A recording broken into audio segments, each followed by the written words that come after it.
Unsupervised learning versus supervised learning, इन दोनों में क्या डिफरेंस है मैं वो आपको समझाता हूँ एग्जाम्पल से। Look at this image on your screen.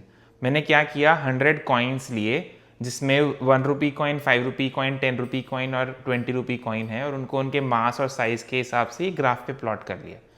अभी there are no labels assign to it. I was blind to what the denomination is. I just weighed it and plotted it on this plot that you see. So there is no label assigned to these different points that you see on this plot. Lekin there is clear segregation. If you want, you can draw these lines and you would be able to cluster these into different groups. अभी this is unsupervised learning. There is no label assigned to it. हमने देखा नहीं कि ये 1 rupee coin है तो इसको 1 rupee coin में डालते हैं, इसका ये 5 रुपी कॉइन है इसको 5 रुपी कॉइन ग्रुप में डालते हैं। हमने बस देखा इसका मास क्या है, इसका साइज क्या है, एंड उसको एक प्लॉट पे प्लॉट कर दिया, and we can then see there are clusters. This mass and size are features of each coin, जिसके बेसिस पर हम लोग इसको सेग्रीगेट या फिर क्लासिफाई करने का ट्राई कर रहे हैं।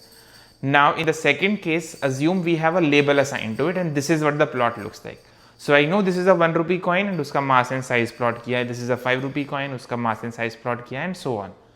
अभी between the first example and the second example, the only difference is in the first example we did not know what that coin was. We measured the mass and the size and उसके basis पर divide कर लिया groups में, but in second हमको एक label भी assigned है उसके साथ में, वो coin के साथ में। तो unsupervised learning और supervised learning में difference मोटा मोटा ये है कि unsupervised learning में आपके पास में labels जो है वो missing है। आपको कुछ भी करके उनको डिफरेंट क्लस्टर्स में बांटना है, that is the main objective. Supervise learning में आपके पास में लेबल असाइंड है।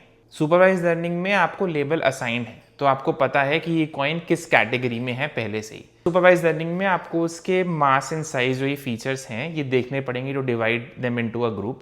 लेकिन सुपरवाइज लर्निंग में आपको लेबल ऑलरेडी दिया हुआ है कि ये 1 है, ये 5 है, ये 10 है, ये 20 है।